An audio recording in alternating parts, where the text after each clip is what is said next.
Salut tout le monde. Aujourd'hui on se retrouve pour ma vidéo résumé. Donc j'ai décidé de faire de vidéo résumé. Je vais vraiment m'excuser. Même moi je me suis dit putain je vais faire ça parce que c'est mes abonnés, c'est quand même WrestleMania 30, c'est pas il y aura WrestleMania 30, voilà quoi. Mais un peu pour vous détailler pourquoi. Parce que j'avais fait sur ma caméra deux vidéos, une de 46 minutes et ensuite ça avait coupé, donc j'ai refait une vidéo de 5 minutes. Ça avait recoupé, donc j'ai refait sur mon ordi portable. Et donc ces deux vidéos, c'est de 46 minutes et de 5 minutes, je les ai pu recouper sur mon portable.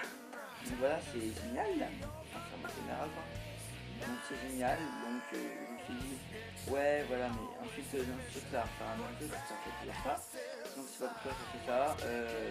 Mais pour un peu vous résumer c'est mon avis sur WrestleMania, parce que j'avais pu faire des résumés militaires des analyses, je vais faire mon ressentiment sur WrestleMania. Tout simplement, alors pour un match de Uso, je pensais pareil que tout le monde. Pour le match Triple H Daniel Bryan, je pensais tout comme plusieurs autres succès, comme je l'ai dit là. L'entrée Triple H était franchement énorme, elle était franchement elle était trop belle. Franchement le match était un peu trop. Enfin il était pas assez. Il n'y avait pas assez de rage dedans, il n'y avait pas. Comment dire, il n'y avait pas assez de pet sec, donc enfin l'avant il était pas assez dedans le match pour un énorme match. Le disque de Stephanie McMahon, j'adore l'énergie de Stephanie McMahon. Mais voilà, j'adore les disques de Stephanie McMahon. J'adore Triple H, donc Daniel Bryan a gagné. Alors, voilà, pour le match de 30, moi je dis que ce match, c'est Cesaro qui a gagné, donc un des lutteurs qui a été annoncé par surprise. Cesaro qui a gagné, voilà. Arrow, il y a 2 jours, il s'est séparé de Jack Swagger, voilà, avec Power of Women, enfin, il s'est séparé de Jack Swagger, enfin. Il y a du Zed Colter là, voilà, des Beauvais, Zed Colter, comme vous voulez. Donc moi pour ce match j'ai trouvé que c'était juste pour montrer les lutteurs en fait, c'était pas pour autre chose. Enfin c'était, voilà, pour moi c'était pas en mémoire d'un lutteur, un grand lutteur, pour moi c'était pas en mémoire de André Gien. Moi c'était pour juste montrer les lutteurs à WrestleMania. Voilà, The Miz, Sheamus, juste pour les montrer, c'est tout. Je trouve moi, c'est pas pour en mémoire d'André Gien. Voilà,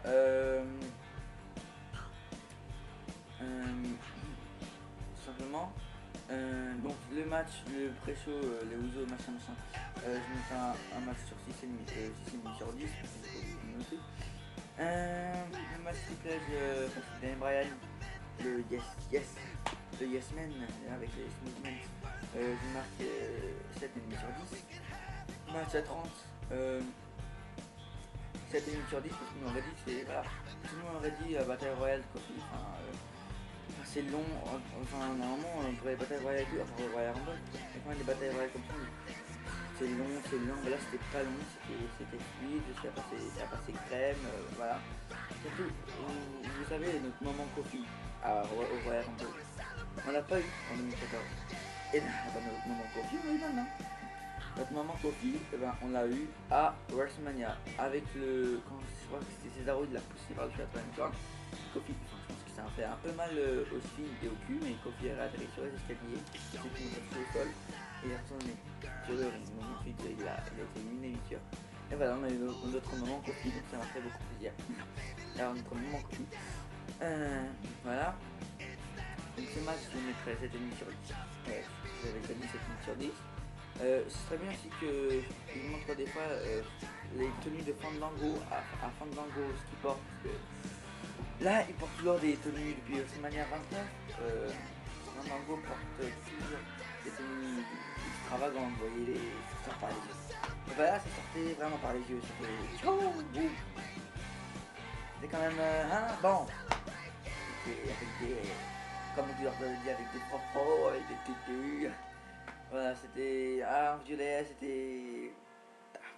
Ça sortait par les yeux, c'était chaud, flagrant. C'était piquant quand même, c'était piquant. Voilà. Bon, ensuite, c'est Cesaro qui a gagné par un body slam. Il a soulevé le Big Show, parce qu'il restait plus que le Big Show et Cesaro.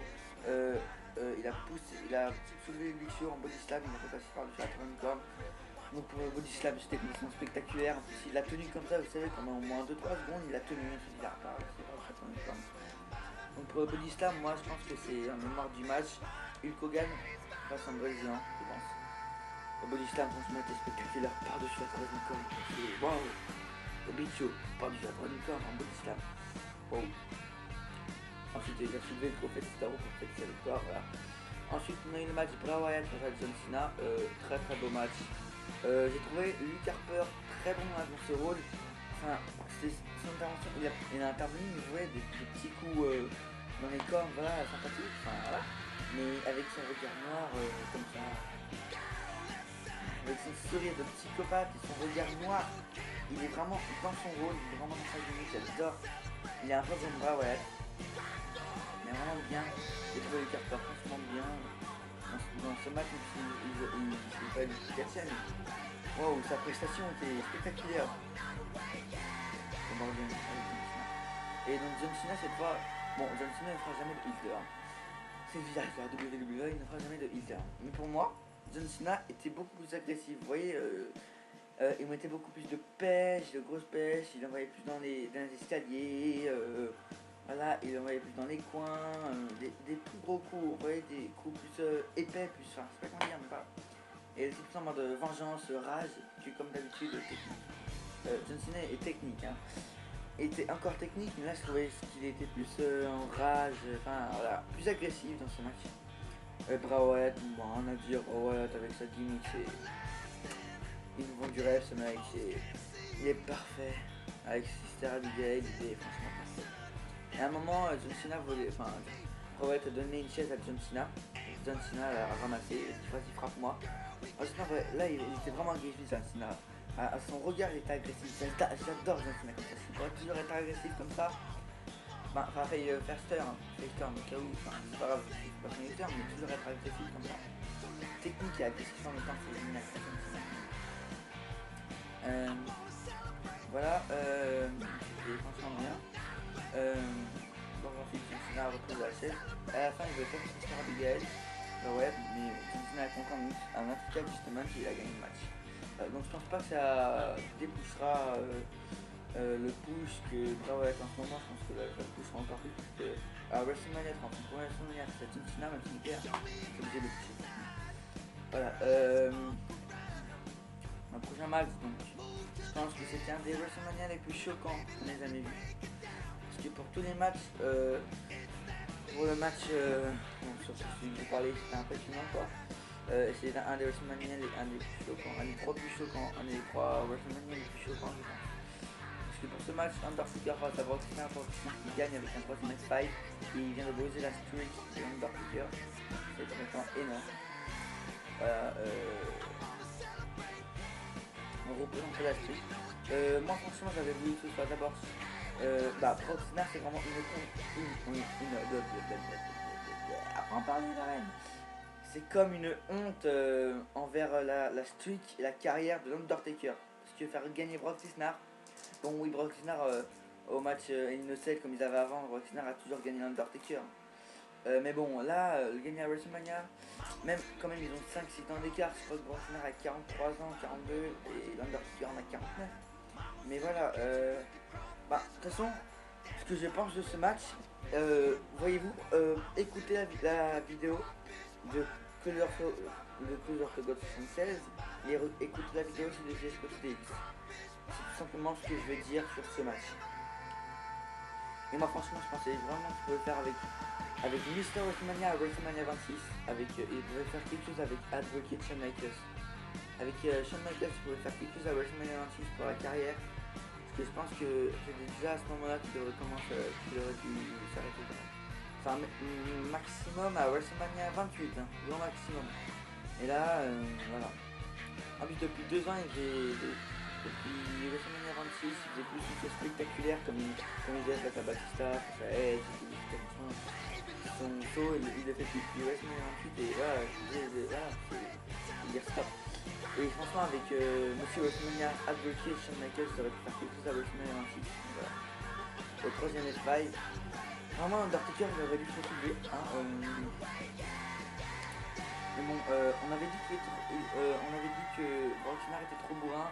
Tout le monde était inquiet parce que Brock Lesnar il était trop bourrin pour Undertaker. Vu ce qu'il a, Undertaker il a 49 ans.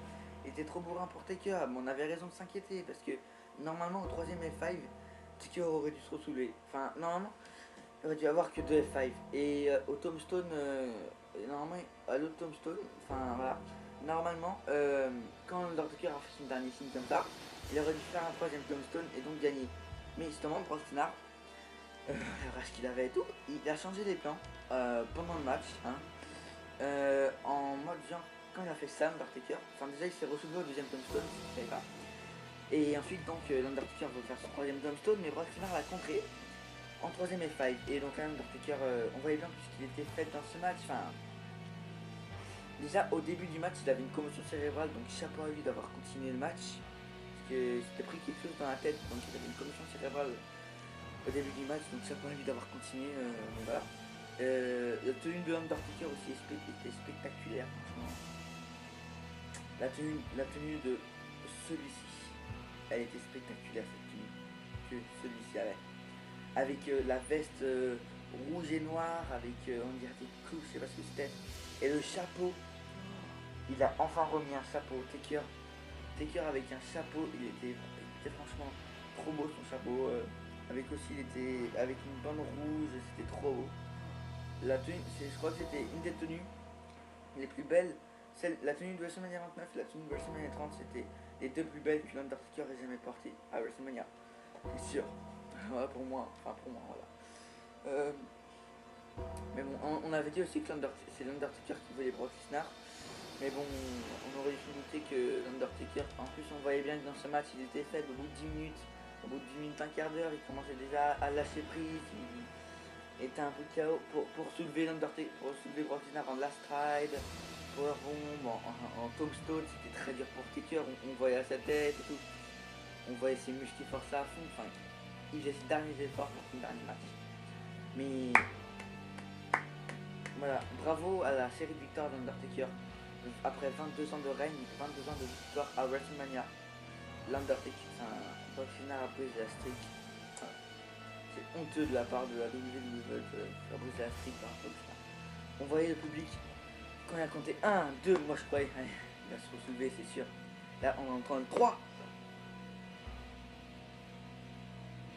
J'étais comme ça. Et à un moment, on avait carrément, pendant 2 minutes, on avait que des images sur le public qui étaient les yeux grands ouverts, bouche bée. Waouh! On avait même un avec un t-shirt vert, à un moment il était waouh! Enfin voilà, il était tout seul. À un moment, on avait même un black, il était carrément bouche bée, il avait les yeux qui lui sortaient de la tête, il avait la bouche grande ouverte, il était comme ça. Waouh, peut-être que je vous mettrai l'image à la fin. Voilà. Et franchement, moi j'étais comme lui, j'étais bouche bée quoi, enfin, avec les yeux ouverts, le compte ouvert. En plus, Undertaker, à la fin, quand on a chanté Thank you, Taker, Thank you, Taker, et ben. On voyait qu'il avait déjà mal à la tête, enfin il était ailleurs parce qu'il avait une commotion cérébrale donc il était ailleurs, il repensait à tous ces moments, voilà. Voilà. Et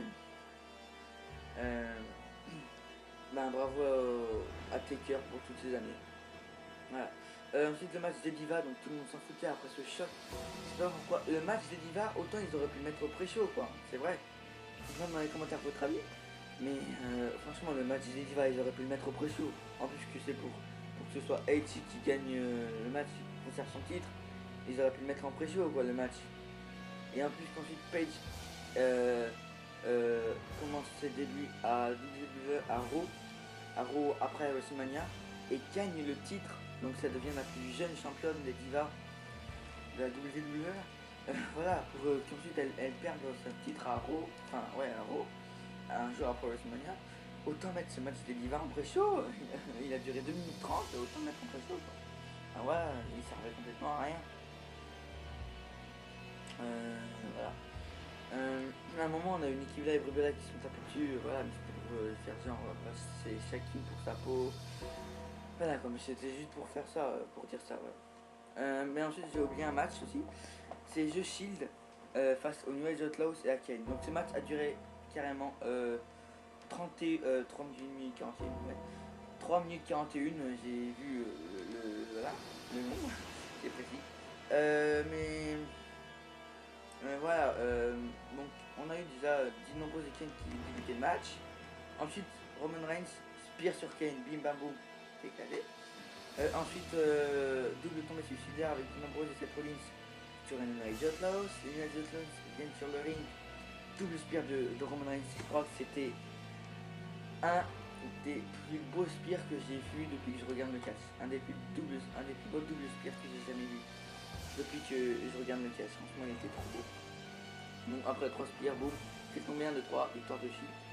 Donc voilà, c'était voilà. un match très rapide, mais ouais, bien. En plus, je voulais dire aussi qu'après le match Taker Brock Lesnar, il y en a même qui ont quitté l'arène parce qu'ils étaient trop choqués. Donc ils conservaient le match des divas, franchement. Je sais pas. Donc pour le match Taker Brock Lesnar, une nouvelle ère commence. Enfin, c'est la fin d'une très grande page qui se tourne et une nouvelle ère commence. Voilà, sans Taker à WrestleMania. Comme on voit derrière, Sting, Taker à WrestleMania, je pense que ça n'arrivera jamais. Parce que après une défaite, je pense pas que Taker relancera sa série de victoires en jeu face à Sting. Non, je pense pas. Voilà. Ensuite, on a les main events. Dane Bryan face à Triple H, face à Randy Orton, face à Batista. Donc j'essaie d'aller vite parce que là. Donc l'entrée de Randy Orton était spectaculaire avec les deux titres. Il les met comme ça. En plus, c'est le groupe de la musique de Randy Orton qui vient chanter en live à WrestleMania. C'est pas un chanson d'entrée de Randy Orton qui est trop belle. Ils ont mis le WrestleMania en rouge et tout, c'était franchement trop beau. Voilà. Ensuite, Daniel Bryan, yes, yes, yes. On n'entendait même plus la musique d'entrée de Daniel Bryan. Il y avait trop de public qui acclamait le yes movement, le yes man. Voilà, Daniel Bryan. Ensuite Batista, voilà, normal. Très beau match, j'ai adoré le combo Batista bombe RKO à travers la table des commentateurs. Excusez-moi, je ne pense pas. J'ai adoré le combo Batista bombe Daniel Bryan à travers la table des commentateurs. Parce qu'en fait, vous savez, ils avaient défait la table des commentateurs américains, la table des commentateurs mexicains. Et j'avais oublié de le dire, mais Christophe Azus et Philippe Chiro, les commentateurs français, ont eu une table à WrestleMania. Donc c'est trop bien, franchement, c'est trop bien. Donc comme on a une table à WrestleMania, peut-être que là on commence à se faire respecter, et peut-être qu'ensuite on aura peut-être l'année prochaine à WrestleMania 31, peut-être qu'on aura une autre table, et peut-être qu'ensuite on aura une table à chaque pay-per-view, ça je pense que ce sera dans quelques années. Et voilà, je pense que peut-être qu'ensuite, peut-être que quand ils nous respecteront, quand ils verront que la France c'est un bon pays, peut-être qu'on aura des pay-per-view en France, peut-être à Bercy, voilà, ce serait génial, ce serait trop bien, franchement, voilà. Voilà, donc c'est franchement très bien que Philippe Chiro et Christophe Azus aient une table à WrestleMania. Donc voilà, ensuite ils font un combo Batista bombe RKO sur Daniel Bryan. Il le fait à l'envers, vous voyez, il fait sur le dos le RKO, Randy Orton, c'était trop beau franchement. C'est tellement qu'il a fait fort, il avait même quelques coupures derrière le dos, Randy Orton, mais bon, c'est pas grave.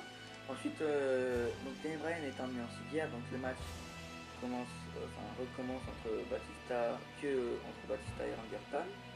Mais ensuite Daniel Bryan en mode Mankind, vous savez quand il est passé à travers la table depuis le haut de la cage avec Undertaker, en mode Mankind, Daniel Bryan se soulève de la civière et il pousse les médecins et boum, il revient sur le ring avec un double missile drop kick.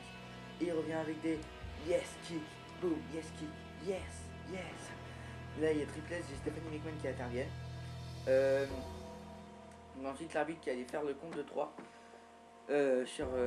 avec Daniel Bryan pour qu'il gagne, et là Triple H qui pousse l'arbitre, donc l'arbitre est un peu sonné, Il se soulève, il dit pourquoi t'as fait ça, machin. C'est bien sûr Scott Armstrong. Voilà. Ensuite, Randy Orton et Batista sont KO. Parce qu'ils viennent de se prendre un yes lock. Voilà. Ensuite, il se jette dans les cordes et Daniel Bryan fait un tombé suicidaire sur, sur Triple H, Stephanie McMahon et l'arbitre, donc Scott Armstrong. Scott Armstrong, lui, il est toujours dans les rivalités, il est toujours dans les embrouilles. Hein. Avec l'Undertaker, avec Daniel Bryan, avec Batista, avec tout le monde, avec Triple H. On adore un peu le détester quand même, Scott Armstrong, parce que c'est un des meilleurs arbitres. C'est un des meilleurs pires arbitres. Enfin, il est toujours dans les embrouilles, c'est pour ça qu'on aime le détester. Il est très bien cet arbitre, franchement.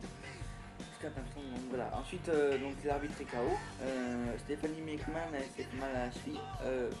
Parce que Daniel Bryan a atterri sur Stephanie McMahon. Donc ensuite, Triple H de la marque, il prend son objet favori, la masse. Il venait taper Daniel Bryan, mais il le contre. Et c'est Daniel Bryan qui le frappe avec un coup de main dans la tête. Donc Triple H et Stephanie McMahon qui sont évacués avec des médecins code. Voilà. Donc ensuite, c'est cool parce que moi je croyais qu'il allait intervenir vraiment. Enfin, vous voyez, il allait intervenir quoi, dans le match. Genre Triple H mais c'est où il allait revenir dans le match. Donc ensuite, voilà, il allait faire un fatal fouet. Mais non, mais c'était bien cette intervention. Hein. J'ai trouvé très bien parce que voilà, Triple H n'était pas dans le match, mais il est quand même intervenu dans le match. Très bien. Et donc ensuite, Daniel Bryan qui a tenté le yes lock sur Randy Orton, Batista est arrivé, yes lock sur Batista, Randy Orton a compris, close line sur Daniel Bryan, Batista monte sur Randy Orton, il passe à l'extérieur du ring, kick dans la face de Batista, il fait yes, yes, yes, yes, mais oh il y avait des pancartes, tellement qu'il y avait des pancartes, même vous savez devant la caméra qui filme dans le public, vous voyez. En fait, tellement qu'il y avait des caméras, tellement qu'il y avait des pancartes, on voyait les pancartes yes. Il y avait même des pancartes devant la caméra, donc on voyait même plus le match. Quoi. Ensuite, ils les ont enlevés et tout, mais voilà. Il y avait beaucoup de pancartes yes. Et là, Daniel Bryan commence le yes lock à Batista. Puis il fait yes, yes, yes, yes, yes. Voilà. Et donc ensuite, Batista abandonne. Et nouveau champion poids lourd de la WWE, Daniel Bryan. Et là, à la fin, on n'entend même pas sa musique. Ensuite, à la fin, je pense qu'ils l'ont mis plus forte la musique parce que tellement qu'il y avait de yes, tellement qu'il y avait de yes movement, on n'entendait même pas la musique de Daniel Bryan. Ensuite, les confettis pour Daniel Bryan, Daniel Bryan qui monte sur la table des commentateurs, les feux d'artifice, il soulève ses 2 titres, lui yes, yes, yes, yes. Voilà. Des pancartes yes à fond les ballons, voilà. Tellement qu'il y avait de confettis, tellement qu'il y avait de pancartes yes, on voyait même plus le match, ni le ring, voilà. C'était franchement énorme. Quelle belle fin de WrestleMania, voilà. Batista, en plus, je pense que ça va devenir une habitude, hein. WrestleMania 26, il avait abandonné le contre Batista. Là, il abandonne contre Daniel Bryan. Et pour moi, l'animal, c'est pas l'animal qui était avant contre Batista. Depuis qu'il est revenu, il a perdu son charisme, il a perdu sa bête, sa carrière. Enfin, oui, c'est pas l'animal que je connaissais. Voilà. Donc c'est cool d'avoir un nouveau champion pour le club WWE. J'espère qu'ils vont faire rester champion plus longtemps. Voilà. J'espère beaucoup. Ils vont le laisser champion plus longtemps. Donc il y aura le match revanche entre Randy Orton et Daniel Bryan. Hein. Et voilà. Et donc là normalement voilà, j'ai terminé. Donc très très belle fin de WrestleMania, c'est pour ça que je note aussi sur ce match 9 sur 10. Comme le match Bray face à Cincinnati, je vais noter, donc j'ai mis 9 sur 10. Et voilà. Donc comme le match même de 30 Battle Royale, j'ai oublié de le noter. Mais je voulais mettre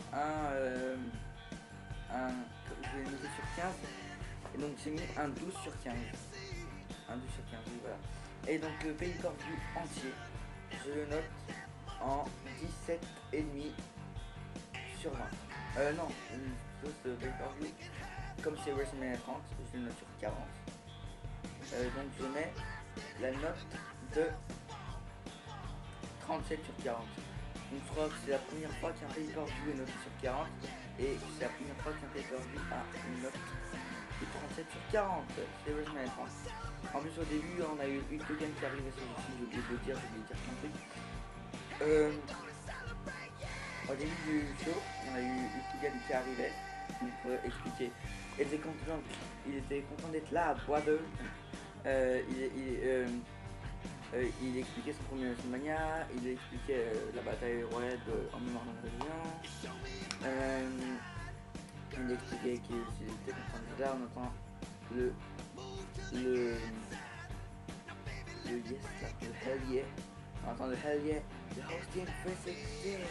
On entend la musique de Steve Austin, donc voilà. Il a aussi fait ça, voilà. Il parlait qu'il était content d'être ici, qu'il était content de retrouver ses fans et qu'il respectait, enfin il parlait aussi de la carrière et il prenait la manière du match Hogan. Voilà, donc il a dit qu'il respectait la carrière de Hogan. Et là on entend et là l'arrivée surprise, il était obligé là-bas, mais de The Rock. Donc The Rock arrive, voilà. Il expliquait qu'il était content aussi d'être à WrestleMania 30. Il disait aussi que dans ce ring il y avait les deux plus grandes superstars, les plus grandes légendes de la WWE, Hulk Hogan et Steve Austin en particulier. Et là ensuite il y a la musique de Hulk Hogan et Stone Cold Steve Austin, vous ne pouvez pas s'en empêcher, c'était WrestleMania 30 bien sûr. Le gars qui donne des bières, 2 bières chacun, bien sûr pour Steve Austin, hein, une augmentation c'est 3 bières bien sûr, et là, c'est le ressemblance, The Rock, Hulk Hogan qui boivent des bières avec Steve Austin, les bières de Steve Austin, ils boivent, j'adore ce match, voilà. Enfin, j'ai adoré ce début de pay-per-view, voilà. Aussi on a eu un pré-show plus long que d'habitude, il a duré 3 heures, parce qu'en fait, non 2 heures, parce qu'en fait on a eu un pré-show de 1 heure, où vous savez là, au début il y avait une Triple H et Stephanie McMahon, j'ai oublié de dire plein de trucs séminaires. Triple H et Stephanie McMahon donc qui parlait de la première WrestleMania que Stephanie McMahon disait qu'il était au premier WrestleMania avec son père, Triple H, sur WrestleMania. Et là il reste comme ça. Et ils ont présenté la règle de WrestleMania. On a dit que c'était le plus grand stand ouvert du monde. Donc ça veut dire que la reine de WrestleMania était le plus grand stand au monde. Donc la reine WrestleMania 30 c'était la plus grande arène au monde. Et donc de l'histoire de la WWE. Ensuite ils font comme Vince McMahon a fait à WrestleMania 1. Welcome to WrestleMania. J'adore quand ils ont fait ça. Voilà. Ensuite on a eu le question de 1 heure. Vous savez, ensuite à la grande table on a vu Just Matthews, on a vu Booker T. On avait Shawn Michaels qui expliquait ses 2 ans donc, avec Undertaker, donc c'est ça que je pense que Undertaker aurait dû perdre à WrestleMania 6 je pense. Ensuite on a eu Mick Foley, donc Mankind, voilà, donc c'est le winner. Ensuite on a eu l'autre c'est le winner où il y avait le match, voilà, de tag team par équipe. Et voilà. Donc pour par exemple, on a eu 37 sur 40. Là on dirait vraiment que j'ai dit au début de la vidéo que je savais pas faire de vidéo résumée, mais j'ai quand même un peu expliqué mes matchs, et comme j'ai beaucoup expliqué le match de l'Undertaker Brock Lesnar et le main event, et voilà, donc ça a pris beaucoup de temps, donc excusez-moi, j'ai quand même appelé cette vidéo ressentiment de WrestleMania. Voilà, mais si vous voulez savoir ce que j'ai pensé de tous les matchs, regardez la vidéo de Chris Orthodox 16 et de Jeffrey Today, tout simplement. C'est tout ce que je pense de WrestleMania. Tout simplement, voilà. Donc voilà, très belle fin de WrestleMania 30. Pas vrai, Taker, pas vrai. Donc vous voyez que là j'ai mis les affiches de l'Undertaker, donc j'arrive pas à me tromper. Là, c'est l'Undertaker qui est en train de faire Ice-Gate à WrestleMania 24 contre Edge pour le faire abandonner. Ici, c'est à WrestleMania 25 contre Shawn Michaels, en train de faire un tombstone. Là aussi, c'est à WrestleMania 25. Là, c'est les Brothers of Destruction. Là, c'est tout le tatouage de l'Undertaker. Là, c'est une entrée d'Undertaker. Là, c'est avec Michelle McCool, sa femme. Là, c'est Undertaker. Et donc là, Undertaker sur sa Sting. Ouais.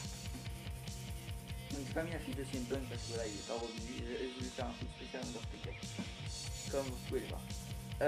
Voilà, donc merci de m'avoir regardé la vidéo.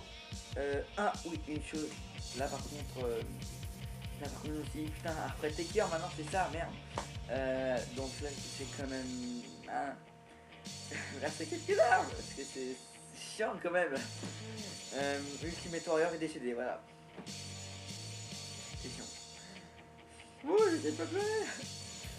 C'est chiant quand même, parce qu'après Taker, on venait à peine de se remettre, il s'est même pas encore remis du choc de l'Undertaker va prendre sa retraite, que la société a été brisée. Puis maintenant on a Ultimate Warrior qui est mort. Donc je ferai une vidéo spéciale pour Ultimate Warrior.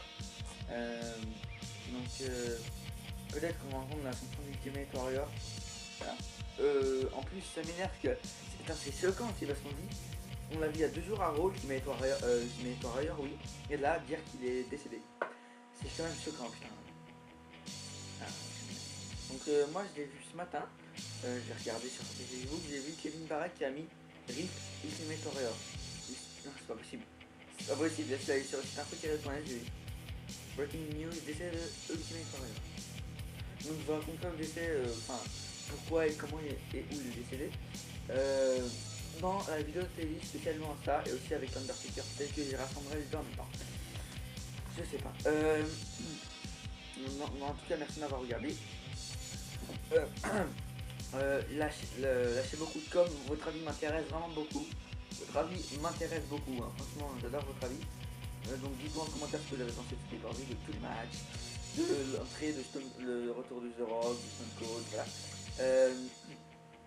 Partagez un max sur les réseaux sociaux tels que Twitter et Facebook. Voilà. Et même Instagram si vous voulez. Voilà. Tous les sites.